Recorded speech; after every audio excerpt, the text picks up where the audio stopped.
todas, que a paz de Jesus esteja conosco hoje e sempre. E vamos retomar as atividades de estudo, de reflexão da doutrina espírita. Eu me chamo Emanuel, sou trabalhador da casa, eu creio que a maioria de vocês já me conhece. E nós gostamos sempre de trazer temas que despertem em nós essa vontade, essa vontade de aprender e principalmente a vontade de aprender para se transformar, para se modificar. Então eu espero que o ano de 2023 seja um ano de muitas conquistas, principalmente conquistas pessoais, Eu falo conquista não apenas matéria, A gente precisa, óbvio, a gente quer, às vezes a gente está lutando para ter uma casa, para ter um carro, para ter algo, e é bom, mas o que adianta, como Jesus falou, conquistar o mundo e perder a si mesmo. Então que em primeiro lugar a gente busque essa conquista interior, de conseguirmos encontrar quem verdadeiramente nós somos, para que isso possa se exteriorizar para as coisas materiais e a gente consiga utilizar as coisas da matéria com o bom senso do espírito, com essa consciência do espírito. Sejam mais uma vez todos bem-vindos e bem-vindas à nossa casa. Ficou aí o convite do início, o retorno da campanha do quilo, atendimento fraterno na quarta-feira e as outras atividades que acontecem como estudos, principalmente os estudos online, os sábados à noite, e o ESD que eu também vai iniciar. O tema, como está aqui exposto, vai falar sobre as consequências de ser espírita, ou ser cristão, como André disse. Então a gente vai observar, logo no início a gente colocar essa escadinha, porque a noção que nós temos, não só apenas no sentido do conhecer o espiritismo ou qualquer outra religião, é que ao ter contato com a filosofia religiosa, a tendência é que a gente cresça, que a gente evolua. Por isso que logo de início a gente contou essa imagem de uma escada, trazendo essa referência aqui, a consequência principal do ser espírita, do conhecer a doutrina espírita, é o progresso, a evolução. Só que essa evolução e esse progresso não acontece tão rapidamente e nem tão pouco facilmente. Nós vamos observar que tudo que diz respeito ao crescimento e à mudança vai exercer de nós uma busca incessante, primeiramente de dentro e segundamente de fora. Primeiramente de dentro, porque se a gente não tiver o autocontrole, o autoconhecimento, essa autorrealização, a gente não vai entender os caminhos que aparecem à nossa frente, a gente não vai conseguir escolher o caminho certo que nos trará, o que nos proporcionará essa evolução, essa subida de escada. Por isso que a gente vai ver que conhecer o espiritismo nos faz mudar alguns conceitos e forma de ver a vida. A maioria de nós já compreendemos alguns conceitos, a gente vai trazer aqui alguns pilares básicos da doutrina espírita, mas é muito comum nós encontrarmos nos dias de hoje pessoas que, mesmo que não sejam espíritas ou não frequentem o centro espírita, ou que talvez só tenha lido algum livro de Zíbia, um romance, ou então lido, o Evangelho segundo o Espiritismo, que é o livro mais conhecido de Kardec, mas o senso comum já proporciona para nós que o Espiritismo traz algo diferente, que nos ajuda a enxergar a vida também de forma diferente. Todos nós somos espíritos imortais, já tivemos outras experiências na matéria e vem dentro do nosso ser, da nossa consciência, alguns conceitos e paradigmas que o Espiritismo ajuda a desconstruir para reconstruir uma nova forma de ver a vida, de ver o mundo, de enxergar as experiências que nós vivenciamos aqui na Terra. Então essa forma diferente, ou podemos dizer inovadora, ou podemos dizer revolucionária, que o Espiritismo traz de enxergar a vida, é que vai proporcionar para a gente consequências, e eu costumo dizer assim, consequências irreversíveis. Porque algo interessante que acontece é que, quando nós temos o contato com a doutrina espírita, determinado conceito, e tem até uma frase, uma fala do Evangelho, que fala assim: muito será pedido a quem muito é dado. Ou seja, quando a gente conhece algo que abre a nossa consciência, nosso campo de entendimento da vida, a gente não tem mais como voltar atrás ou fingir que não sabia daquilo ou esquecer aquilo que a gente aprendeu. Então, a partir do momento que eu aprendo algo novo, que eu tenho acesso a esse conhecimento, meu amor, tudo bom? Depois eu lhe dou um abraço. Pode chegar, boa tarde, sejam bem-vindos. Então, quando a gente tem um conhecimento da doutrina espírita, é como se a gente não conseguisse voltar atrás e aquele conhecimento se torna algo irreversível para a gente.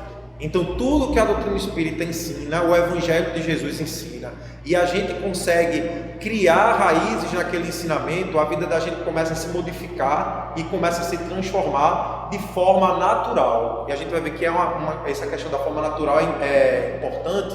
Inclusive, a nossa aula é dividida em 2 momentos. Esse primeiro momento, a gente vai analisar alguns conceitos básicos, né, da filosofia espírita, e no segundo momento um conhecimento da neurociência que nós pegamos de uma palestra da doutora Anete Guimarães, que é uma palestrante que fala muito dessa parte da ciência espírita, né, de como a neurociência, por exemplo, consegue explicar algumas questões do espiritismo. E esse conhecimento vai trazer para nós essa chave que traz a mudança, né, que liberta. A mudança, tudo que promove a mudança não é fácil. Eu particularmente falo sempre, né, que eu tenho essa dificuldade com a mudança. E quando é a mudança, até mesmo assim, eu estou morando num apartamento, vai morar em outro apartamento, e todo esse processo de mudança me deixa bem incomodado, bem transtornado mesmo. Sai até do meu eixo, precisa de muito evangelho, muita meditação, muita respiração para conseguir manter a calma e passar pelo processo de mudança. E vejam só, eu estou falando de uma mudança aqui que é algo exterior, uma mudança de um apartamento para o outro. Imagina uma mudança de hábito. Imagina uma pessoa que tem um vício fisiológico, né? Porque a gente sabe dentro da doutrina que tem os vícios morais, que muitas vezes são mais difíceis de se, né, vencer do que um vício físico, como por exemplo do cigarro. Imagina uma pessoa que fumou a vida inteira e ela tem consciência de que precisa largar esse vício, mas aí existe uma dependência química que vai exigir dela um esforço muito maior, que não é impossível, mas vai ser um esforço muito maior para ela conseguir mudar aquele hábito. E o Espiritismo vai trazendo esse processo de conhecimento, de libertação, de mudança, e que vai trazer consequências. Só para finalizar essa linha de pensamento, consequências essas que são irreversíveis. Então, quando a gente conhece algo que amplia o nosso campo de consciência, de entendimento, de conhecimento, a gente não tem como voltar atrás. A gente pode até dar, como se fala, pode até fazer, como se fala no popular, né? Dar um de doido. O que é dar uma de doido? Eu sei daquilo, mas eu finjo que não sei e vou tentando empurrar a vida com a barriga, e na verdade lá atrás, na consciência, aquilo vai sempre estar, sabe, incomodando, como se fosse um alfinete que vai furando aquelas furadinhas bem incômoda, dizendo: você sabe que não é assim que é para fazer, você sabe que isso não é o certo, você sabe que esse não é o caminho que vai trazer aquele processo de felicidade. Por isso que a gente vai ver, né, vai passear nesse primeiro momento por alguns conceitos básicos da doutrina, que a maioria de nós já conhecemos, mas que é sempre bom a gente revisar e, claro, em, 20 minutos de forma bem superficial. Então fica aqui o convite. Próxima quinta-feira, como o André disse, começa, né, a nova turma do EGD, é online, 100% gratuito, toda quinta-feira às 20 horas, não é isso? De 20 às 21 horas. Eu não sei se, como ainda vai ter a primeira aula, se ainda é possível pessoas entrarem ainda na turma, né? Enfim, depois aí conversa com o André e resolve como vai ser ainda o início. Mas a gente vai ver que esse estudo do ESG, ele tem entre 3, 4 anos, então é tipo uma faculdade. É uma faculdade para a gente estudar. ESD, para quem não sabe, significa Estudo Sistematizado da Doutrina Espírita. Então esse estudo sistematizado vai trazer de forma muito mais profunda esses conceitos que a gente vai ver aqui em 20 minutos. Que é só para a gente ter uma consciência de como a doutrina espírita traz consequência para a nossa vida a partir desse conhecimento. Né? Aqui a capa do Livro dos Espíritos, né? De uma das edições que teve, de comemorativa. E o primeiro conceito básico da doutrina espírita é Deus. Então o Espiritismo vai trazer para nós o conceito de Deus. Aí tem gente que vai olhar para mim e vai falar: tá, Emanuel, que novidade, né? Qual é a religião que não traz o conceito de Deus? Qual é a religião que não fala de Deus? Mas aí o Espiritismo vai trazer um Deus diferente. A gente vai ver logo na primeira pergunta desse Livro dos Espíritos, quando Kardec questiona a espiritualidade, que é Deus. E a gente vai ver que logo na pergunta ele já desconstrói uma ideia, né? Aquela ideia de personificar Deus em uma pessoa. Ele não pergunta quem é, como se estivesse perguntando por um indivíduo. Ele pergunta quem é, né? O que é Deus? O que é essa pessoa, ou esse ser, ou essa entidade, né, que é Deus? E a resposta, Deus é a inteligência suprema, a causa primária de todas as coisas. Depois vai vir atributos das divindades, a prova da existência de Deus e muita coisa que o Espiritismo traz que vai ampliando o nosso conhecimento. Porque qual é a ideia de Deus que nós temos? Nós que somos herdeiros de uma cultura religiosa judaico-cristã. Então a gente tem uma ideia de Deus, o Deus antropomórfico, né? O que seria essa ideia antropomórfica de Deus? De que Deus tem uma figura mesmo, uma imagem, uma figura, um corpo humano. Deus tem uma característica não só física, mas nós imprimimos na divindade até sentimentos humanos, como por exemplo, Deus sente raiva. E isso é tão interessante que mesmo quando eu era muito jovenzinho, não que eu seja velho, mas quando eu era mais jovenzinho, eu ficava, meu Deus, como é que pode Deus ter raiva? Para mim aquilo não fazia sentido. Como é que pode Deus ter raiva? Como é que pode Deus ter ira? Como é que pode Deus castigar? Como é que pode Deus enviar nós que somos seus filhos e filhas para o inferno? E aquilo não fazia muito sentido, né? Na minha consciência, no meu pensamento. Eu era, sei lá, um jovem de 12 anos, tanto que meu catecismo, fiz catecismo na igreja, e meu catecismo foi bem conturbado, porque tinha muitas coisas que eu questionava ao professor. Eu ainda lembro, o nome dele era Maurício, o tio Maurício. E eu ficava perguntando, tio Maurício, como é que pode fazer uma mulher de uma costela? Né? Como é que pode fazer um barco onde coube tantos animais dentro? E como é que, tipo, o leão não atacou a zebra, né? O crocodilo não comeu o coelho? Assim, coisas da cabeça de um menino de 12 anos que eu questionava, porque já tinha pontos, né, do conhecimento, podemos dizer assim, desse sentido simbólico que se encontra no Antigo Testamento. E só abrindo parênteses, a gente não está aqui dizendo que o que encontra-se no Antigo Testamento, no judaísmo, é mentira ou é uma falácia. Mas existe muito simbolismo ali, que nos dias de hoje a gente vai interpretando e contextualizando esse simbolismo. Mas o Deus, a visão de Deus, a característica que Deus tem para o Espiritismo é de um Deus do universo. Isso tudo é muito processo evolutivo. O que a gente vai ver no judaísmo, Deus tem uma visão, ele tem uma roupagem, uma personificação de um Deus muito pessoal de um povo. Então a gente vai ver que o judaísmo traz o Deus de Israel, né, Jeová, que era o Deus bélico. O que é um Deus bélico? É um Deus da guerra, do conflito. É um Deus que é o Deus do povo de Israel e que consequentemente é contra qualquer outra tribo que era contra a tribo de Israel. Então era aquele Deus que quem tiver contra mim vai sofrer, vai ser castigado, né? Vai ser torturado. Inclusive, se tocar em qualquer um dos meus filhos, que é da minha tribo, também vai ser eliminado, exterminado da face da terra e vai sofrer lá no fogo do inferno. Quando Jesus vem, Jesus já traz uma outra ideia de Deus. Tanto que no primeiro capítulo do Evangelho segundo o Espiritismo fala das 3 revelações, né? Judaísmo, cristianismo e espiritismo. E a gente vai ver que existe essa chave que muda. A compreensão de Deus do judaísmo para o cristianismo já muda. Deus deixa de ser um Deus de um povo, né, ali, daquela tribo, e passa a ser um Deus da humanidade. Jesus traz a ideia de que Deus é um Pai. E aí tem alguns jovens, às vezes quando a gente está dando aula na juventude, né? Hoje a gente sabe que a juventude é muito inteligente, assim, e tem umas sacadas bem legais. E uma vez a gente estava falando sobre essa questão da paternidade de Deus, e um jovem me perguntou, Emanuel, mas se lá no livro dos Espíritos fala que Deus é imaterial, ou seja, se Deus é imaterial, ele não é palpável, ele não tem uma figura, né, humana, ele não é humanoide, então por que Deus é Pai? Por que Deus não pode ser mãe? Veja que interessante, né? A gente vem de uma cultura que diz que Deus é Pai, e a gente ora o Pai Nosso. Quando a gente entende um pouquinho de história, né, e a gente vai ver a questão da influência judaico-cristã na nossa sociedade, não tinha como Jesus se referir a Deus, mesmo Jesus sendo o que nós espíritas compreendemos como governador espiritual desse planeta, né, modelo e guia da humanidade, Jesus sendo um espírito de primeira grandeza, sabe, eu costumo dizer que para mim, de conhecimento, ele é o espírito mais evoluído que já esteve na Terra. Mesmo ele tendo esse conhecimento de que Deus ele era imaterial, ele estava inserido em um contexto social, machista, patriarcal, de uma religião em que os homens que tinham todo o poder, e ele chegar no meio daquelas pessoas e dizer, não, Deus é uma mãe. ia quebrar, né, toda uma estrutura social que ele já teve dificuldade de se adentrar com o conhecimento que ele trouxe. Isso aí ia trazer mais conflito do que pacificação.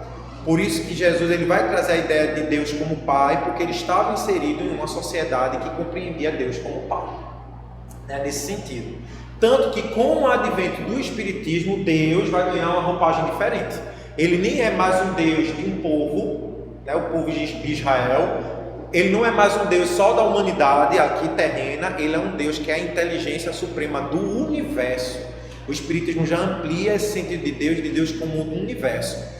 Outra coisa que o Espiritismo traz sobre Deus é que Deus ele não é como se fosse, sei lá, uma pessoa que está brincando de marionete com a gente aqui na Terra, que era uma ideia que se tinha muito, né, de que Deus tinha seus escolhidos, seus eleitos, que quando chegasse o dia do juízo final, esses eleitos iriam subir com ele para o céu, e os outros que não foram eleitos iam ficar aqui sofrendo até o dia do juízo, depois ia seguir-se outras vivências, né, em outros lugares de sofrimento.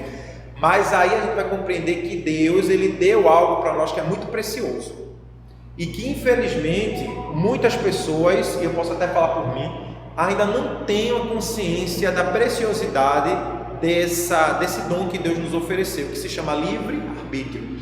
A gente ainda não tem consciência de utilizar o livre-arbítrio com responsabilidade. E o Espiritismo traz algo muito importante. Na lei de sociedade, nas leis morais, tem uma lei que se chama lei de sociedade.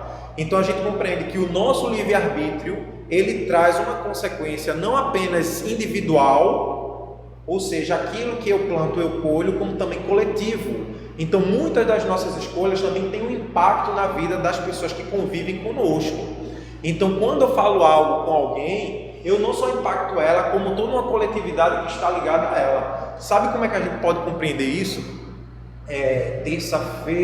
Quinta-feira foi a cerimônia de posse da nova diretoria aqui do Centro Espírita Vicente de Paulo. Eu estive lá presente e eu lembrei de um colega meu do trabalho, né, da escola que eu estava trabalhando, que estava com problemas emocionais devido à pós-pandemia. Trabalhávamos com adolescentes, né, no ensino médio, e a gente sabe que na escola a gente está passando, pelo menos em 2022, foi um período de muita dificuldade, né, nessa volta de relacionamento, né, pós-pandemia, onde muitos jovens estão na verdade ainda com transtornos emocionais, né, com ansiedade, com depressão, muitos jovens que têm o braço cortado, desanimados, sem vontade de ir para a escola, desenvolver algumas fobias.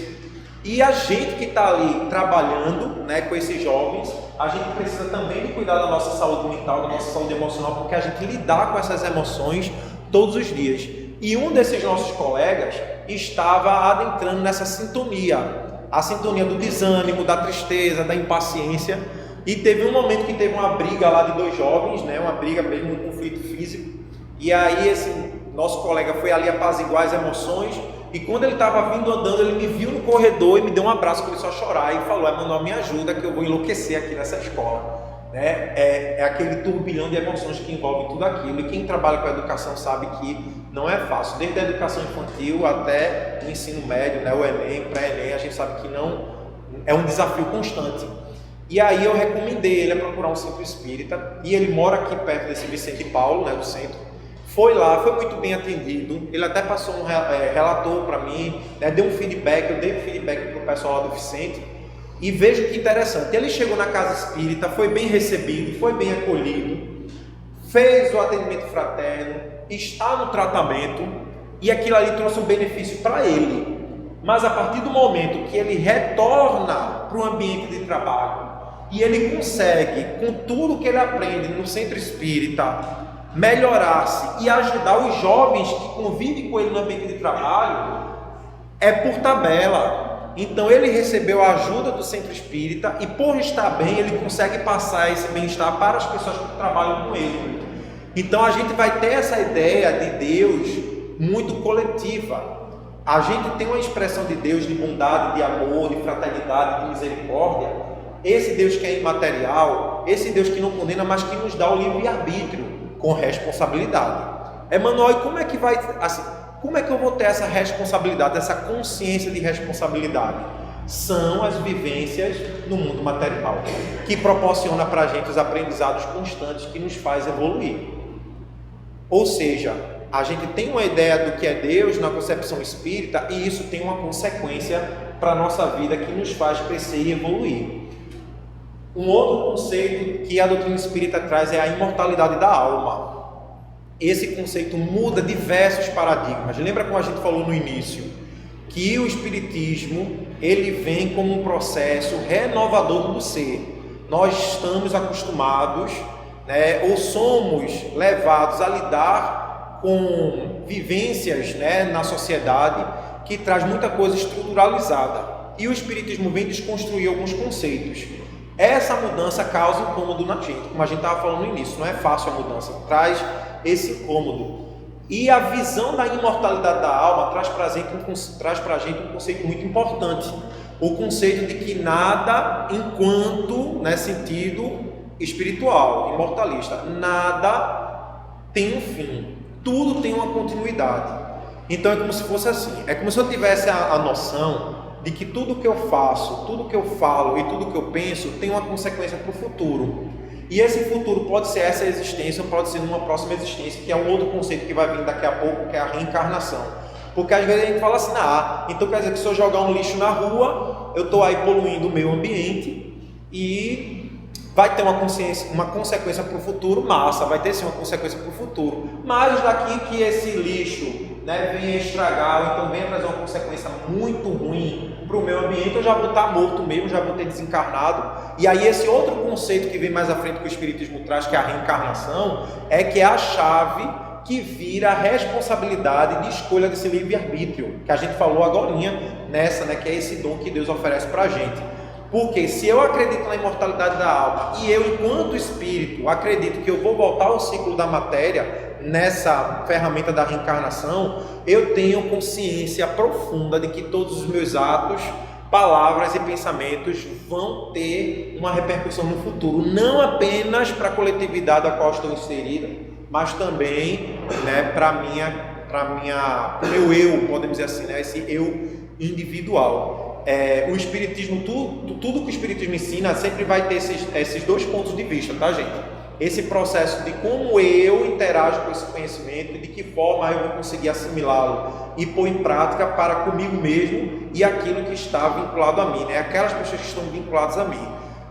Isso vai se abrangendo em proporção. Por exemplo, eu tenho minha família, então eu sempre vou pensar em primeira escala naqueles que estão mais próximos, depois naqueles grupos, os agrupamentos. Quais são os agrupamentos? Meu ambiente de trabalho, os meus vizinhos, a religião que eu frequento, a igreja, o centro, o terreiro, o que for, e aquilo ali vai se ampliando enquanto consciência das minhas escolhas.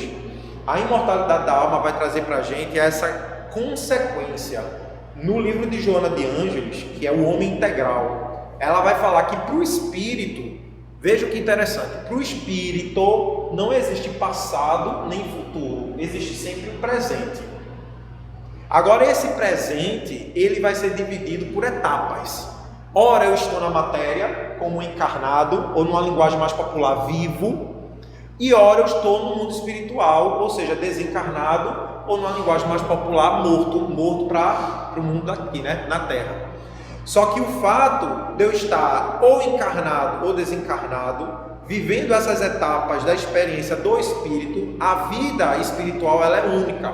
Ela se dá lá quando nós fomos criados simples e ignorantes, até o arcanjo. Tem até uma questão no livro dos Espíritos, que eu não me recordo agora o número, que fala que tudo na vida evolui, tudo tem a progredir, desde o átomo até o arcanjo, se dá esse processo de evolução.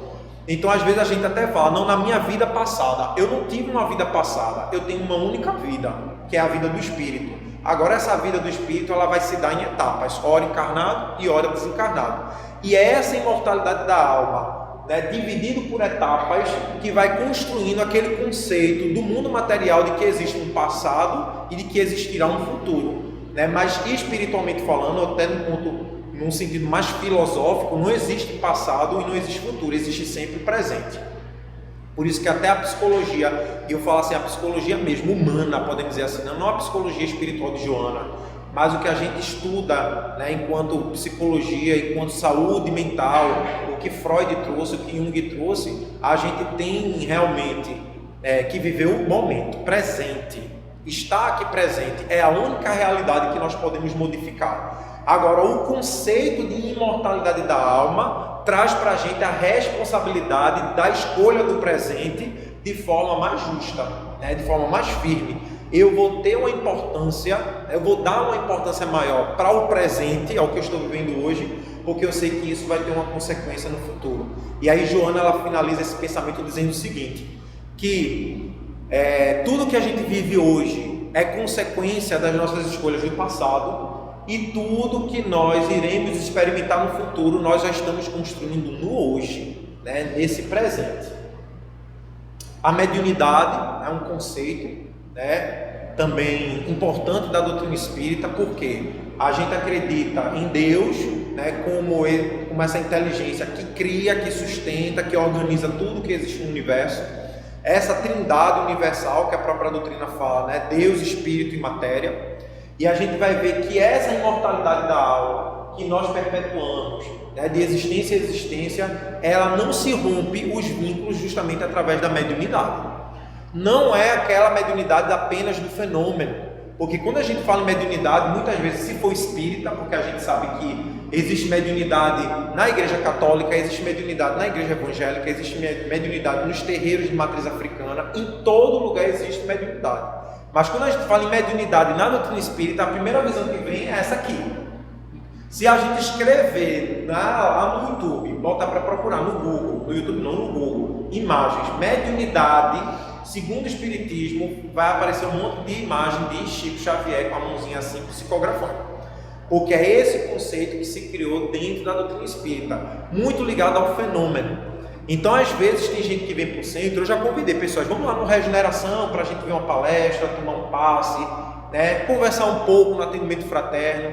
Aí tem pessoas que ou tem medo, ou tem muita curiosidade. Mas tanto o medo como a curiosidade do que? Do fenômeno. Se vai ver médium incorporando, se vai ver cadeira voando, se vai ver gente caindo no chão se debatendo, se vai ver psicografia. Às vezes, uma vez eu vi uma charge, né, tipo meme, que era assim, era 2 centros espíritas, aí um centro era assim, dia de estudo do Evangelho, aí tinha 3 pessoas na fila para entrar no centro, e o centro do lado, que também era o centro espírita, tinha assim, dia de cura, aí a fila tinha mais de 200 pessoas na fila de cura, E é outro exemplo que eu sempre gosto de lembrar, nessa questão da busca pelo fenômeno, quando se fala de mediunidade, as cartas, né? Cartas psicografadas ou cartas consoladoras. Tem um centro em Casa Forte, se mudou para Afogados, mas parece que eles já voltaram para Casa Forte agora depois da pandemia, que é a Irmã Gertrudes, Centro Espírita Irmã Gertrudes. E é um centro bem pequenininho mesmo, acho que é metade, é só essa parte aqui da frente, do Regeneração. E eu já tenho ido lá fazer palestra e sempre vejo pessoas que frequentam, né, sei lá, 10 pessoas, 15 pessoas. E teve um dia que um médium do Rio de Janeiro, Fernando Bem, veio aqui para Recife e ele psicografa cartas consoladoras, né? Para quem não conhece, cartas consoladoras foi o trabalho que Chico fez psicografando carta de parentes já desencarnados. Minha gente, quando eu cheguei para ir, o pessoal avisando, Emanuel, chega cedo. Só que eu não imaginava que eu ia chegar cedo, tipo assim, a reunião estava marcada para começar às 19 horas, eu cheguei 4 horas da tarde e a gente já não conseguia mais entrar na rua do centro, porque estava lotada a rua do centro. Chamaram até a polícia, porque as próprias pessoas que moravam na rua não estavam conseguindo entrar com o carro para estacionar em casa, porque a rua do centro estava lotada, das pessoas que foram ver o que? O fenômeno da psicografia. Obviamente, muitos estavam ali, né, desesperados, querendo uma carta do seu parente que havia falecido, mas a gente vê que a mediunidade ainda desperta em nós essa busca apenas pelo fenômeno, e não com o interesse principal, que era a mediunidade conforme Kardec trabalhava. A mediunidade, primeiro, para trazer para nós a consciência de que a imortalidade da alma existe, e de que essa imortalidade da alma vai fazer com que a gente se ligue justamente a essa mediunidade. A mediunidade traz para nós a consciência de que o fato de estarmos aqui na matéria e os nossos amigos, familiares, espíritos amigos estão no mundo espiritual, essa ligação não se rompe. está sempre vinculados. Estamos sempre vinculados e estamos sempre conectados. Nós temos 3 tipos de mediunidade que é muito comum, né? Apesar de que no livro dos médiuns tem mais de 50 tipos de mediunidade, mas tem 3 que são muito fortes, que é a mediunidade da psicografia, a psicofonia, que muita gente chama de incorporação, mas é psicofonia que se fala, e as mediunidades de cura, que são essas cirurgias espirituais, o passe. Essas mediunidades são as que nós mais trabalhamos no centro. Mas tem um conceito muito importante que o Regeneração traz para nós. Quem faz aqui tratamento, quem já fez e quem faz, sabe que a gente sempre diz, não é o passe que vai melhorar, ajuda, mas não resolve 100% da questão. Não é a água magnetizada, fluidificada, ajuda, mas não resolve 100% da questão. Não é o que Emmanuel está aqui falando durante 1 hora, ajuda ao conhecimento, mas não é o que resolve a questão. O que resolve a questão é o que André Luiz fala lá na introdução do livro Nosso Lar. Quando nós entendemos a nossa capacidade de assimilação e de colocar em prática aquilo que a gente aprende, nós vamos nos converter em médico de nós mesmos. É o processo de autocura. O centro espírita vai oferecer a fluidoterapia, como se conhece, né? A mediunidade, tudo aquilo que a espiritualidade, através dos irmãos que têm essa predisposição sim, né, do contato com o mundo espiritual de forma mais intensa, oferece, mas é nós que buscamos isso. Nas outras religiões tem mediunidade, Manuel? Tem, mas não tem de forma tão profunda e tão estudada e tão codificada como na doutrina espírita. E isso traz uma consequência para nós de alguma forma. Vem a reencarnação, que a gente já tinha falado, né, que é o mecanismo do espírito voltar ao mundo material para continuar evoluindo. A reencarnação tem 4 objetivos. Isso está no livro de Haroldo. O livro é Despertar Nossos Desafios na Transição Planetária. Haroldo ele vai falar que a reencarnação tem 4 objetivos, que é importante a gente frisar isso. Porque muita gente pensa que reencarnação, eu acho que isso é uma consequência também da herança do que os livros de Zíbia deixou.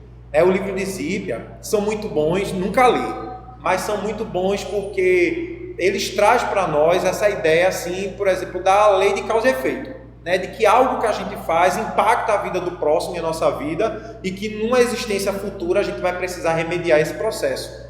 Só que como os livros de Zíbia trazem muito a questão do romance, a gente acaba acreditando que a reencarnação ela é muito uma coisa de novela, sabe? Tipo, eu tenho uma esposa, um grande amor, e aí, sei lá, a gente morre, aí em uma outra vida a gente se encontra, aí quem foi a vilã da outra vida vem, enfim, aí vira aquilo que a gente vê nas novelas da Globo. Tem um monte de novela na Globo que fala, teve uma até que botou um espelho, que o espelho levava a gente para o passado, e aí mistura o que a espiritualidade ensina com ficção, e às vezes, por não ter estudo, né, das obras básicas de Kardec, muita gente chegou para mim, mas não é verdade que tem espelho, que se a gente tocar no espelho a gente faz uma regressão, né, a terapia de regressão. Eu disse, não, minha gente, aquilo ali é uma ficção para, né, incrementar a novela, para que a novela ficar, é ficção, é novela.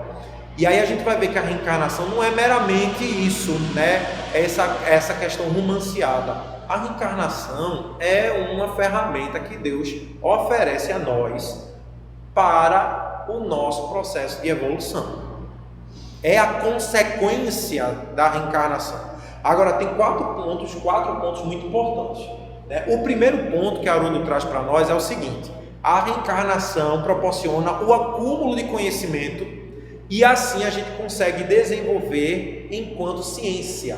Hoje nós temos tecnologia suficiente desenvolvida porque nós vamos evoluindo, vamos desenvolvendo a nossa questão cognitiva e vamos desenvolvendo tecnologia para melhorar a vida das pessoas no mundo material.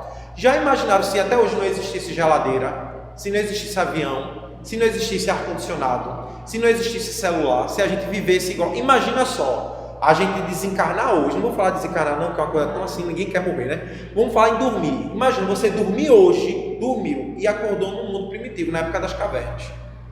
Onde é que eu ia conseguir sobreviver? Eu tinha que caçar para sobreviver, eu tinha que fugir das feras para conseguir sobreviver, eu ia ter que batalhar com outra tribo para conseguir sobreviver. Eu acostumado a viver num mundo que tem celular, que tem computador, que tem cama, chuveiro.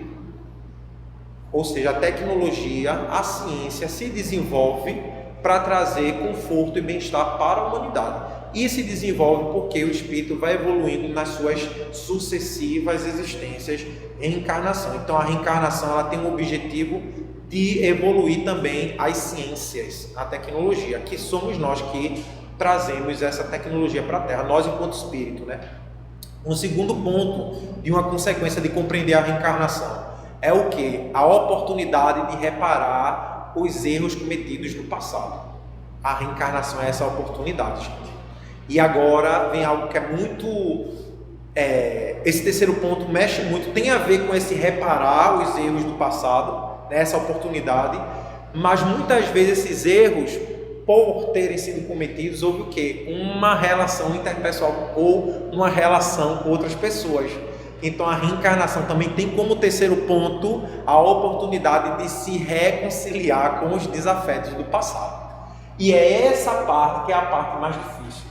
Porque, segundo Emmanuel dizia para Chico, esses desafetos, os quais nós temos que nos reconciliar, estão inseridos na nossa família.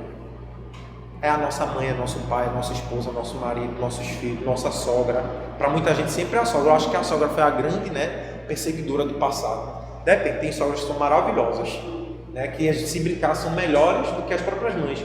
E isso é um detalhe interessante. No trabalho que eu estou agora, eu estou trabalhando na creche, uma moça lá que trabalha comigo, ela fala, recentemente a sogra dela desencarnou, e ela disse que não tinha sentido uma dor tão grande como o desencarne da sogra dela, como foi quando a mãe dela desencarnou. Veja que interessante. E ela disse para mim, Emmanuel, eu estou aqui relatando para você, confessando, para mim a minha sogra era muito mais mãe do que a minha própria mãe. Gente, se isso a reencarnação não explicar como é que esse vínculo de afeto se dá tão forte com a sogra do que com a própria mãe, mas não é por acaso que aquela pessoa que está ali na sua vida como mãe, está como mãe, porque existe um propósito ali de reconciliação, de convivência, de proximidade. Por isso que Emmanuel dizia que os espíritos que a gente tem que se reconciliar, eles reencarnam na família, porque são as pessoas que vão conviver com a gente mais próximo o tempo inteiro. Teve uma vez que uma moça foi fazer eu queria fazer essa terapia de regressão à vida passada, que não é eu não posso dizer ensinamento, mas não é algo que o espiritismo incentiva não, viu, gente? Pode até existir algum centro que faça, não conheço nenhum centro que faça regressão a vidas passadas. Pode existir que tem, com certeza deve ter, mas não é uma prática espírita fazer regressão a vidas passadas, porque existe o véu do esquecimento. Olha, damos graças a Deus que existe o véu do esquecimento, que eu tiro por mim, porque uma vez Divaldo falou no semestre, essa é a nossa melhor encarnação. Eu fiquei comigo mesmo, Fiquei, meu Deus, se essa é a melhor encarnação, eu sou assim, essa tristeza. Imagina em outras vidas, em que eu não fui. Aí perdi, o que eu tinha, pouquinho de vontade que eu tinha de saber o que eu fui na outra vida, eu perdi. Agora a gente recebe sinal, Eu estava falando um dia desse numa palestra, que lá em casa, assim, a família mais próxima, Eu, minha mãe, meu irmão e meu pai. Enquanto a gente era solteiro, jovenzinho, morava nós 4 juntos, a gente era muito enganado pelas pessoas, minha gente, muito enganado. A gente prestava o dinheiro, ninguém devolvia. A gente deixou uma pessoa morar num imóvel que era da gente, essa pessoa fez uso capião, ficou com o imóvel, isso é real. A gente comprava um eletrodoméstico, o eletrodoméstico quebrava. A gente comprava uma coisa, indo para casa, caía no chão, quebrava. Então, é como se tudo que a gente tentasse conquistar se destruísse. Aí meu irmão, que nem é espírito, uma vez falou brincando assim, meu Deus, será que na outra vida a gente foi uma quadrilha que enganava as pessoas e dessa vez a gente reencarnou tudo junto para devolver tudo que a gente roubou dos outros, devolver para as pessoas? Porque é como se tudo que a gente tivesse, de alguma forma a gente perdesse, a gente conquistava e se quebrava, conseguia, alguém levava. Aí eu falava, se for esse processo de reajuste, como a gente está falando aqui, reajuste com os erros do passado, reconciliação com pessoas do passado, que seja feita dessa forma, e que a gente tenha resignação, sabedoria para passar por essas vicissitudes. E tem um quarto ponto que Haroldo traz nesse livro da Transição Planetária, que é muito interessante, que eu acho que é o grande desafio na atualidade, porque ele fala que a reencarnação desenvolve em nós o sentimento de alteridade. O que é alteridade? É a capacidade que a gente tem de conviver com o próximo, mesmo o próximo sendo diferente da gente. É muito difícil. Mesmo o próximo pensando diferente da gente, é muito difícil. Porque ele fala assim, como é que eu vou ter, de certa forma, uma discriminação? Eu vou usar aqui uma coisa bem para a gente não entrar em assuntos muito pesados e trazer para a nossa mente, que a gente está aqui com a mente muito em paz. Então vamos trazer aqui uma coisa bem simples do dia a dia, para a gente conseguir entender o que seria essa alteridade relacionada à reencarnação, mas sem adentrar pensamentos tão conflituosos. Como é que eu posso? Eu sou tricolor, torço pelo Santa Cruz. Como é que eu posso odiar uma pessoa? Está indo o que, Edna? No Ria não, viu, Edna? Do Santinha não.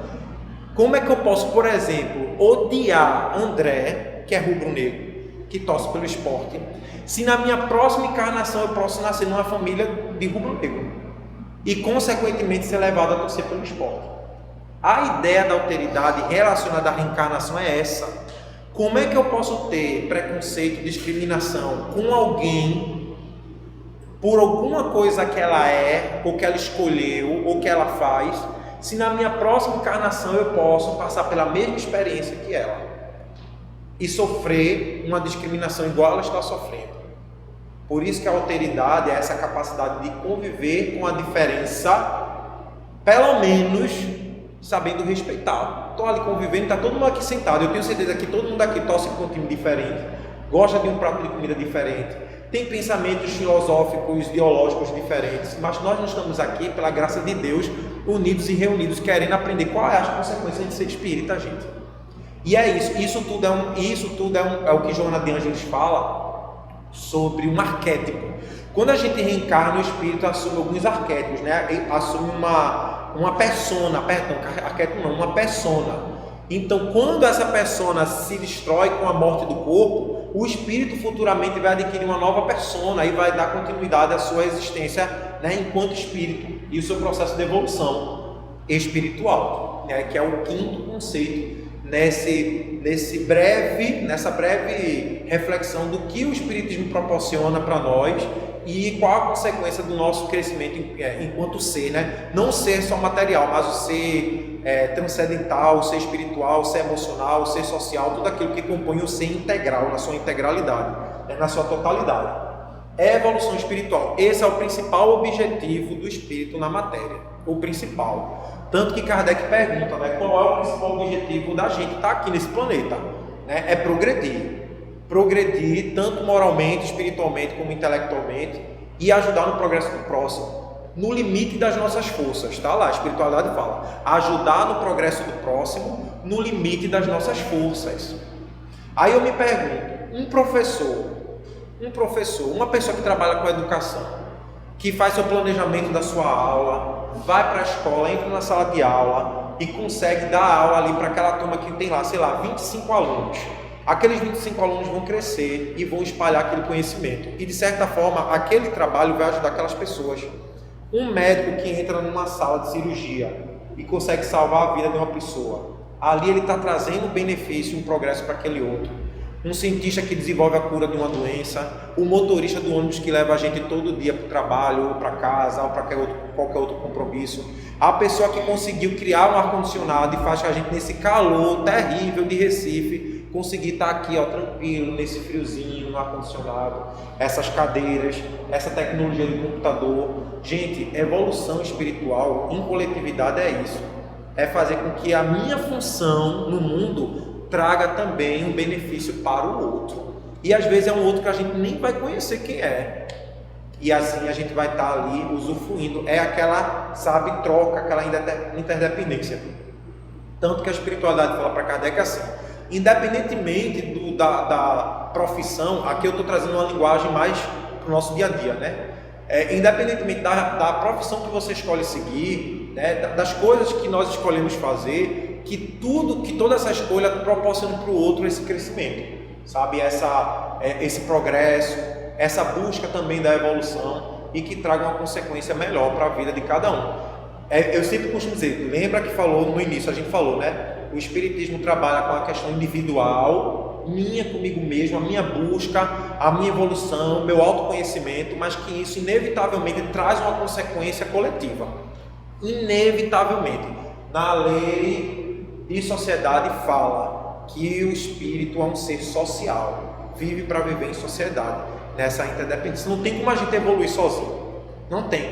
Tanto que ele pergunta, uma pessoa que vai se enclausurar no mosteiro, um monge, uma freira que vive lá dentro da igreja, né, no convento, no mosteiro, lá meditando, orando, rezando, essa pessoa evolui. Assim, ela pode até evoluir teoricamente, ela está ali, né, sozinha, ou então com um grupo de pessoas que pensam igual a ela, que tem as mesmas práticas dela. Mas será que ao pegar essa freira, esse monge e colocar para conviver no meio social, ele vai conseguir se manter zen?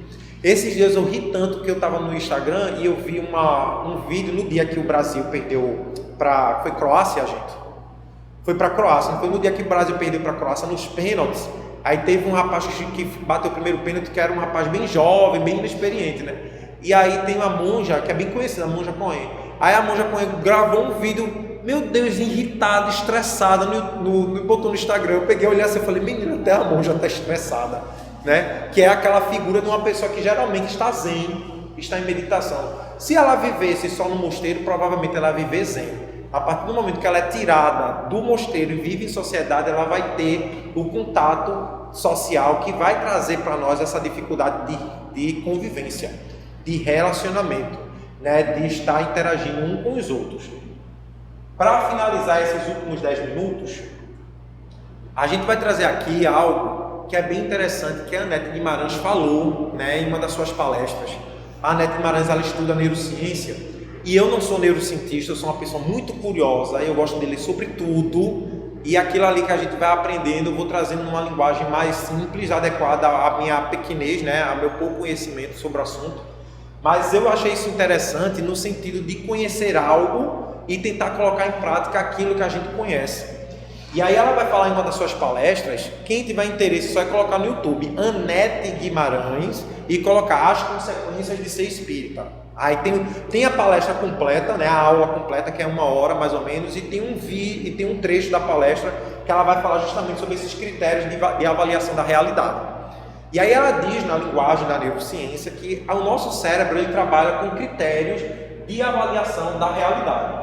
Como é que funciona mais ou menos isso? É como se a gente tivesse conhecimento de algo, por exemplo, a doutrina espírita não é um conhecimento, é um conhecimento que traz um conhecimento assim religioso, moral, mas existem vários tipos de conhecimento, né, na nossa existência, vários tipos, e tudo que a gente enfrenta na nossa vida é uma realidade.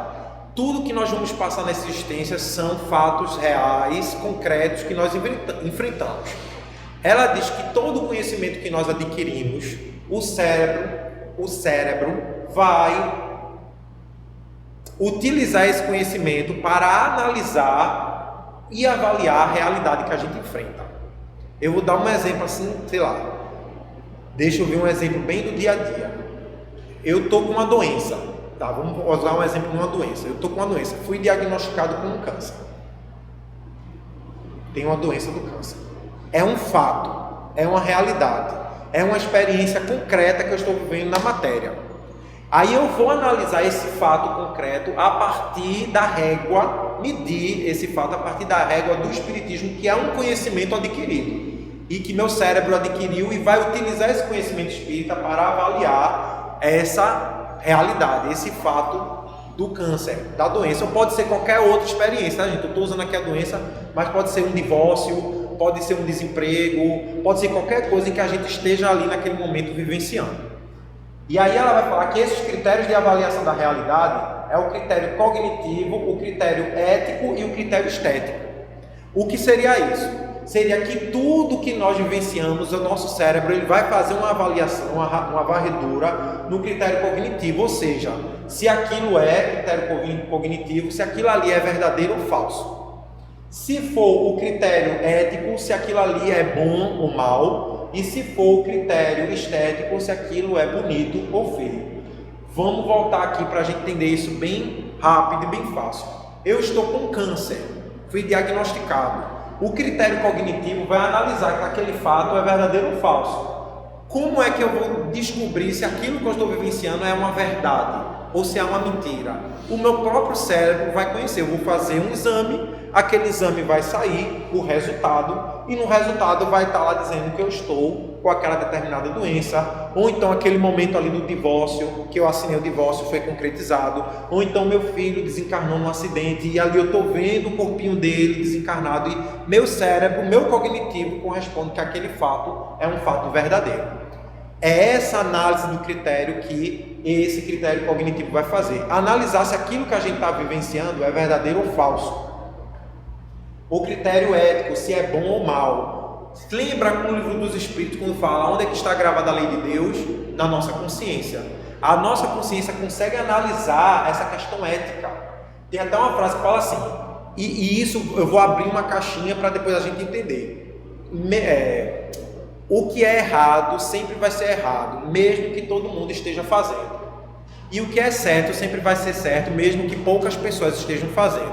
Por que eu abro uma caixinha? Porque a gente vai ter que analisar essa fala a partir da expressão cultural de um povo. Por exemplo, no Brasil, a poligamia não é possível. Nos países árabes, em alguns países do Oriente Médio, a poligamia pode ser possível. Então a gente vai ter que analisar essa fala, né, de acordo com a expressão cultural de cada povo. Mas é como se a gente vai analisar se aquilo que está acontecendo é bom ou mal a partir da régua do conhecimento. Um exemplo do câncer. Eu estou falando aqui do câncer, descobri que eu estou com câncer. Eu vou analisar essa minha doença, né, no critério ético, se aquela doença é bom ou ruim para mim, a partir do conhecimento espírita. Lembrando que esse critério ético vai poder ser analisado a partir de qualquer conhecimento. E nós estamos usando aqui o conhecimento espírita. Então, o conhecimento espírita de Deus, da imortalidade da alma, da mediunidade, da reencarnação e da evolução espiritual, tudo isso que a gente viu que traz como base da doutrina espírita. E aí eu compreendo que eu sou um espírito imortal, que tudo que acontece na minha existência tem uma consequência para a minha evolução, para o meu crescimento de aprendizado, que eu sei que muitas vezes as dificuldades que eu enfrento são oportunidades de crescimento. Essas pessoas que interagem comigo estão aqui para se reconciliar, para eu aprender a respeitar, para eu aprender a evoluir, e que tudo o que acontece na nossa existência tem um propósito de evoluir. Quando eu vou analisar a partir do critério ético, usando o conhecimento espírita, se um câncer é bom ou mal, eu vou ver o câncer de forma positiva ou de forma negativa. E isso eu estou falando para um divórcio, eu estou falando para um filho que desencarna, eu estou falando para um desemprego. O conhecimento espírita, utilizando o critério ético de análise dessa realidade, é que vai trazer para a gente se aquela experiência que a gente está vivendo é uma experiência boa ou mal. Ou bonito, ou como a gente falou antes, verdadeiro ou falso, ou como a gente está falando agora do bonito ou feio. Como eu não consegui encontrar o que era bonito e o que era feio, porque é muito relativo, né? O que é bonito para uns e o que é feio para outros. Eu trouxe uma foto dessa modelo que eu não sei o nome, peço até desculpa que vai passar na internet, então desculpe se alguém vê direitos autorais de imagem dela, mas eu peguei essa foto dela. Como é? Quem falou? Mariana. Essa moça Mariana, essa foto está disponível na internet, no próprio Instagram dela, onde ela mostra, é a mesma blusa, veja, e é a mesma cenário. É a foto dela natural que ela postou no Instagram e depois a foto da publicidade já toda trabalhada com Photoshop, né? E aí isso traz pra gente essa questão do critério estético, se aquilo ali é bonito ou feio, e a gente vai trazer uma dupla reflexão bem rápida. Primeiro, aquilo ali vai ser bonito ou feio a partir da construção que a gente falou aqui do que a sociedade põe. Então, muitas vezes a gente tem esse rosto, o rosto natural, com espinha, com cravo, com mancha, com sol que a gente toma, mas aí a mídia impõe pra gente um padrão de beleza, aí a gente busca sempre colocar efeitos, né? Hoje em dia no Instagram você bota efeitos de um jeito que quando você conhece a pessoa pessoalmente não é a mesma pessoa. Eu já passei por isso no ambiente de trabalho, de conhecer uma moça que trabalhava com a gente, e quando ela me seguiu no Instagram, eu não reconheci que era ela. Meu Instagram é privado, não é aberto, e aí eu não conheci, não aceitei a pessoa, e depois de uns 3 dias ela sempre interagia comigo no trabalho, interagia aí, meio que, sabe, chateada. E teve uma hora que a gente estava ali almoçando junto, ela chegou e falou, a gente conversando sobre Instagram, eita, Emanuel, aquilo que tu postou foi interessante. Ela falou, eu não sei, né, porque até agora Emanuel não me aceitou. Eu falei, mas você me seguiu? Me segui. Aí eu disse, cadê? Eu disse, eita, é fulana. Aí, quando eu vi, eu disse, aí eu não consegui nem disfarçar. Eu falei, isso aqui é tu? Aí ela falou, sou eu sim. Aí quando eu aceitei, as fotos dela, ela era bem diferente mesmo do que ela é no dia a dia. E isso é importante para a gente analisar com o conhecimento espírita esse critério estético, porque às vezes a gente quer se mudar numa caixa. Alguém inventou que esse é um padrão certo, e aí a gente vai na onda do que é o que a gente vai ver agora, do efeito manada. A gente vai na onda daquilo porque todo mundo está fazendo aquilo, porque todo mundo diz aquilo, porque todo mundo está usando aquilo, e muitas vezes eu não sou aquilo, eu não gosto daquilo, eu não quero fazer aquilo, mas para me sentir aceito e pertencente àquela situação, eu vou e me submeto a situações bem desagradáveis mesmo, e vai chegando um ponto que a gente vai tanto mexendo, tanto na estética como na nossa personalidade, que a gente se perde a ponto de não saber mais quem somos, de se olhar no espelho e não conseguir encontrar quem somos nós de verdade, porque a gente vai entrando nesse efeito manada, porque está todo mundo fazendo, então eu vou fazendo igual, mesmo que na minha consciência, quando a gente vai fazer aquela análise do critério através da ética, ou então cognitivo, se aquilo é verdadeiro ou falso, se é bom ou se é mal, mesmo eu tendo aquela certeza que aquilo ali não vai dar certo, que aquilo ali vai trazer dor e sofrimento para mim, que aquilo ali só vai trazer perturbação, mas naquele momento eu quero impressionar, eu quero agradar, eu quero me sentir pertencente àquela realidade, eu vou e me submeto àquela situação. Aí quando a gente analisa o critério do conhecimento espírita, esse critério do que aquilo é bom ou ruim, certo ou errado, verdadeiro ou falso, bonito ou feio, a gente vai ver que muitas das vezes as nossas escolhas, quando não tem uma régua que direciona para a gente, uma escolha certa, né, direcionada para o nosso objetivo, que é a evolução espiritual, a gente não consegue alcançar as consequências do que é ser espírita, que é ser uma pessoa realmente melhor a cada dia. Manuel, melhor que quem? Melhor que André, melhor que Guilherme, melhor que Maria do Carmo, melhor do que eu mesmo ontem. Evolução espiritual não é uma corrida de cavalos. Evolução espiritual não é sobre o outro, é sobre mim mesmo, nesse sentido. E aí está a grande dificuldade, porque a gente vai viver sempre em coletividade. Veja como é complexo. A gente vive numa coletividade sabendo que a evolução é individual, mas que eu preciso do outro para conseguir evoluir. E o outro precisa de mim para também conseguir evoluir. É a complexidade da vida humana, enquanto espírito, enquanto matéria, enquanto sociedade, a gente conseguir conviver isso. As consequências de ser cristão e as consequências de ser espírita, e eu vou além, as consequências de ser um ser humano, de ser um espírito, é isso, é a evolução, é o progresso, trazendo esse conhecimento. A gente trouxe esse conhecimento aqui dos critérios de análise, né, cognitivo, ético, estético, para a gente entender como é que o nosso cérebro ele trabalha até nesse sentido do conhecimento. Eu adquiro o conhecimento espírita e como é que a minha mente funciona para pôr em prática. Lembra quando a gente falou lá no início, e para finalizar, a gente falou lá no início, que todo o conhecimento adquirido a gente não esquece. E todo o aprendizado que a gente tem com a doutrina espírita é irreversível. É porque é justamente isso. A mente da gente, ela vai receber o conhecimento, ela vai conseguir encaixar esse conhecimento em alguma parte aqui desse imenso arquivo cerebral. Esse arquivo vai analisar, vai estudar, vai balançar todo esse conhecimento adquirido e vai começar a fazer essas análises no dia a dia com todos os fatos da nossa vida. E o conhecimento espírita traz para nós essa consciência da nossa evolução espiritual. Por isso que ser espírita não é apenas acreditar, é também vivenciar. A consequência maior que o espiritismo traz. E isso a gente vai ver muito na vida não só de Kardec, mas de Jesus. A vida de Jesus e a vida de Kardec foi vivência, foi prática. Jesus não ficava o tempo inteiro sentado só falando, ele vivia tudo que ele falava. Kardec não ficou só no escritório dele anotando o que os espíritos ali estavam dizendo, através das médiuns, e sem vivenciar não.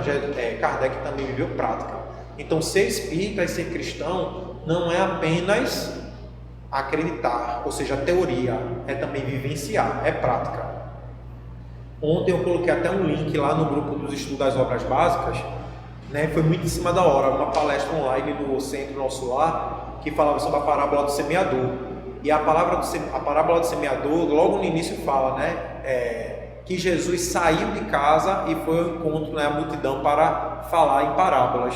E a própria parábola fala, né, o semeador saiu a semear, ou seja, Jesus enquanto esse semeador, a semente enquanto o evangelho e os solos, né, que ele vai derramando as sementes, enquanto nossos corações, nesse papel de espíritos aqui na terra, né, de pessoas, Jesus teve esse processo de ação. Ele não ficou ali parado e as pessoas indo atrás.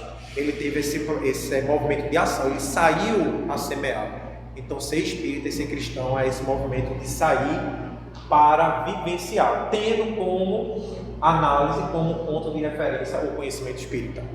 Então, eu agradeço a todos por essa 1 hora que a gente teve aqui refletindo, muita paz, e eu renovo aqui os votos de fé, de esperança, de resignação, de luta, de força para 2023 a gente estarmos aqui juntos até o final do ano. Muita paz. Muito obrigado.